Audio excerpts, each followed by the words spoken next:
1.5 bosses left. And in this episode, I'm gonna explain what I mean by half a boss. I'm about to face the boss that I dreaded more than Lord of Cinder himself.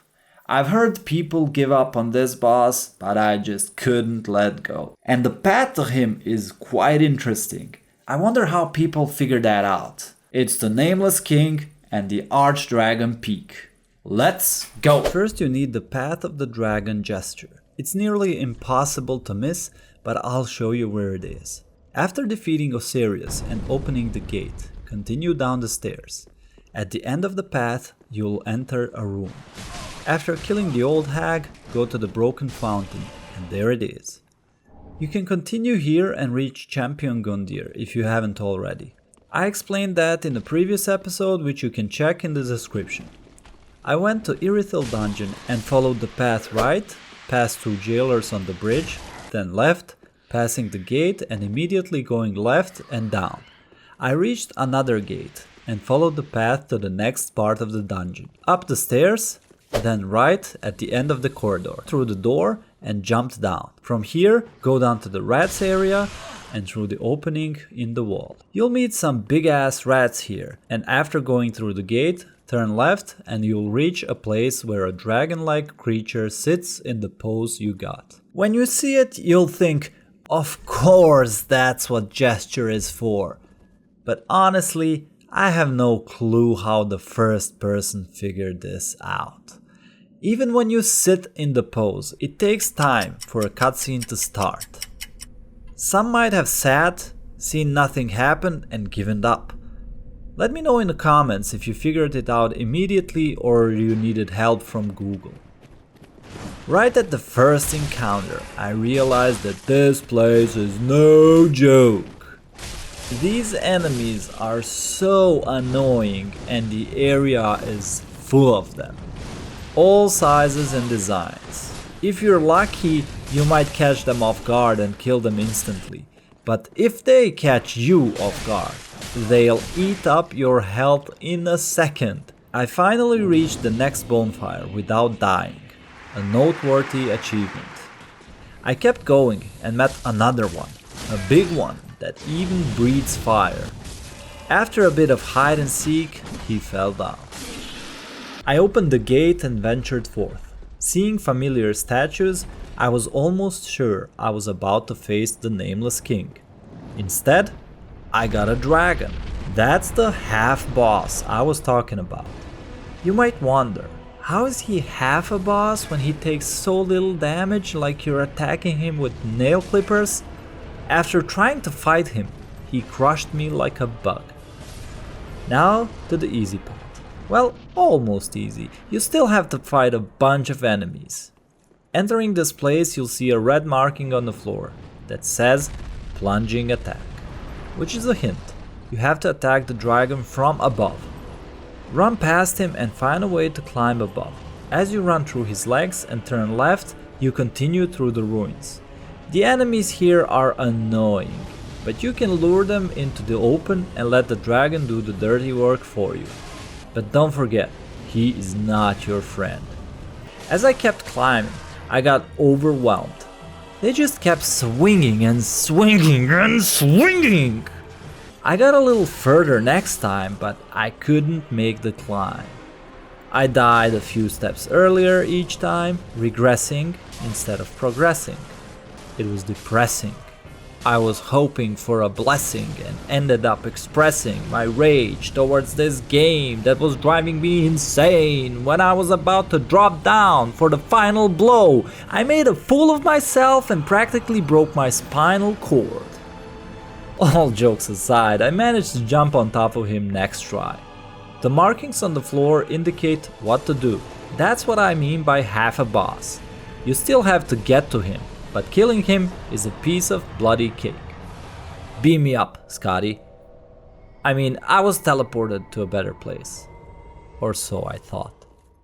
Now this fight isn't really a fight, because you're basically trying to reach the higher ground so that you can jump on the boss. But getting to him, that's the tricky part. I can imagine some people have already killed him in melee combat. And since I fought Yorm the Giant, I realized that this boss couldn't be different. because as soon as you don't deal damage to him, there must be other way. And on my next try, I saw the markings on the floor and it was all clear to me. Let me know in the comments below how you fared against him. Also, don't forget the community tab. We are voting for the next game I should play. Dark Souls 1 is gaining momentum, and I'm so glad it is. I should have started with Dark Souls 1, but I already had Dark Souls 3 in my library and thought, well, why not? Someone also wrote in the comments that Dark Souls 1 loses its charm if you play it a little bit later, so there's that as well.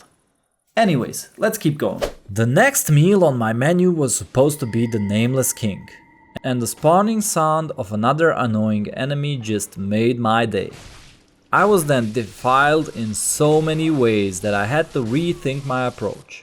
I found a solution in Astora's charged attack, which never fails to serve its purpose. I then moved up and it literally went from bad to worse.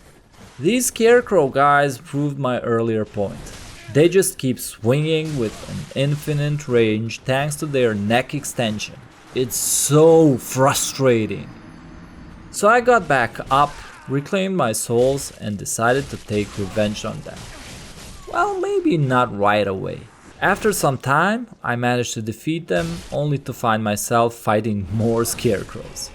The more I fought them, the more annoyed I became.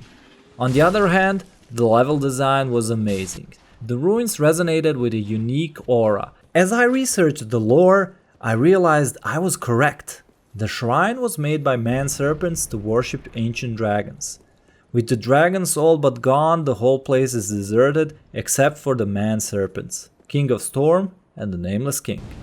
I didn't try to fight the dragon, as I saw he would take too much time, and I wanted to fight the king. Despite the warnings, I had to ring the damn bell. This area draws heavily upon Byzantine architecture and style as inspiration for its appearance and design. The building that serves as a Dragonkin mausoleum, for example, is almost the perfect duplicate of Hagia Sophia in Istanbul, Turkey. The grand domes and towering minarets echo the splendor of Byzantine craftsmanship. You can't help but feel a sense of awe, as if you were being transported back to a time when legends were born. The meticulous attention to detail in design creates an atmosphere that is both majestic and haunting, perfectly capturing the essence of a once glorious temple now lost to time. And here I was, facing the firstborn child of Gwyn. Although he is not named, all the lore points to him being Gwyn's son. Once a god of war, he betrayed his father and sided with dragons. I started okay, did some damage and thought I was doing great, until he slammed me with his spear to humble me. Another slam sent me back to bonfire. Lesson learned. Avoid the lightning attacks. The second try, he did something new, flew up and threw more lightning at me. After finishing his attack, he charges towards you with a spear attack, so you have to get ready to roll. He also has a fire attack which I miraculously dodged somehow, don't ask me how. Despite taking a huge hit, I managed to finish his first phase. Those of you who know me can just imagine how my ego grew. I thought I would finish him in no time, in under 10 tries. Oh, how wrong I was. The next couple of tries either ended with me dying very early in the first phase or just barely starting the second phase before getting obliterated by him. Surprisingly, I didn't get angry, not even once. I knew I just had to learn his moveset, and it's unique, I have to admit, and abundant. There's a lot to remember. Drake attacks, his swipe attack on the Drake, flying lightning attacks, swoops, slashes, delayed attacks, thrusts, and more. Each move required careful observation and timing. It felt like a deadly dance, where one misstep could spell my doom. But with each attempt, I grew more familiar with his patterns and slowly began to see openings I needed to explore. This try, I was almost there. That meant I was ready. I just needed to play my cards right. So strap yourself in and get ready for some knowledge. First, pick something with lightning resistance to help you stay alive. Also, keep it as light as possible to preserve stamina. Next, use lightning resin against the Drake in the first phase. As the fight starts, he might fly behind you, and the next attack is random. If he does this attack, which in my opinion is one of the hardest to dodge as it has huge delay and follows you around, I suggest running away. As he's about to hit the ground, roll either away to stay safe or towards him to get ready to attack. I usually roll away to be safe. Then run to Drake and land a couple of attacks. You have plenty of other opportunities in the first phase. Next up is the Flame Breath. As soon as you see the Drake preparing, either run inside or outside. And if the flame is about to hit you, roll away. If you're close enough, you can do a lot of damage to the Drake's head. Then there's this combo. Although I got hit by the first attack, it doesn't deal much damage, and you can still dodge the other two. As he slams his spear to the ground, roll towards him and attack the Drake. He can also fly up and throw the lightning at you. This is a good opportunity to heal, but only if you do it immediately, as you don't have much time. Lightning can be easily dodged if you time it right. The key here is not to look at his hand, as it still holds the lightning bolt after release. Instead, lock onto him, and as soon as you see the bolt flying, roll. He then swoops down on you, which you have to dodge as soon as he stops turning and straightens up towards you. Being aggressive can lead to staggering, which allows you to deal significant damage. Use it well. You can also immediately turn towards the Drake and land a couple of attacks if fast enough. As you deal the final blow, you have a second to apply Dark Resin, which is helpful against the King. If you're lucky, which I wasn't, you can even apply Ember at the start of the second phase. I then tried again and continued the fight. He immediately struck me with a swift attack, not the easiest to dodge, but if done properly, you can position yourself well behind him for a few good hits. I didn't figure out much about the next couple of attacks as they seem random. The best solution I found is to land one attack after each of his. His shard swing can be rolled through, putting you in a good position. He also jumps and swoops down, slamming his spear into the ground. Here, roll under him and position yourself behind for extra damage. Another good chance for attack is his thrust, as it leaves him open, and if you position yourself better, you can deal a lot of damage. This attack is also great for damage, but I didn't position myself well here. Roll behind him at about 45 degrees to his side. As he slams the spear, it creates a blast and an aftershock shooting lightning to the sides and his front and back. Roll correctly and you'll have plenty of time to deal damage. This attack sometimes happens at the beginning of the fight.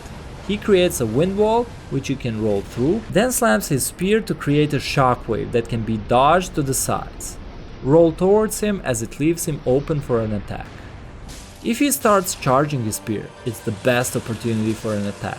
You can damage him a lot while he charges, but be careful. Leave some stamina for when he throws the lightning bolt at the ground, which you have to dodge. Lastly, he can charge a lightning bolt and slam it in front of him, creating a huge shockwave.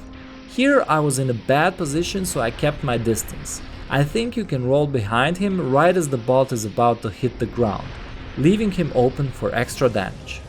And that, my friends, is how I defeated Nameless King in 88 tries. A challenging fight, but a damn good one.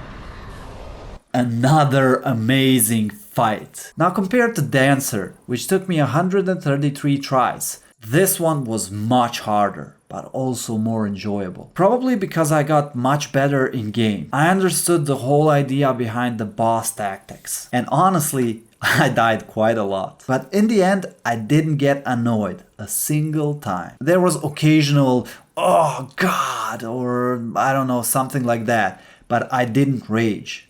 And I tend to rage.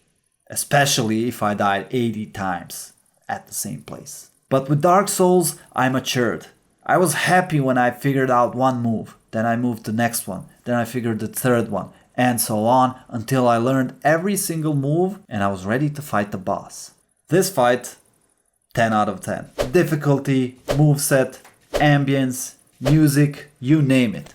It has everything. I love the Byzantine style buildings, and the Archdragon Peak absolutely had that vibe in it. So we are left with Lord of Cinder, and I am excited to show you my trials and tribulations during that fight. And I also look forward to playing expansions. I've heard Sister Frida is a bitch. So I'm more than excited to dive into the expansions as well. Don't forget the community tab. Vote for the next game. Dark Souls 1 is gaining momentum, and I think we should go for that. Play in chronological order. But whatever you decide. If you missed an episode, there is a playlist named Rise the Ashen One on my channel. It will also be linked down below. As always, until next time, may your gaming sessions be epic and victories plentiful.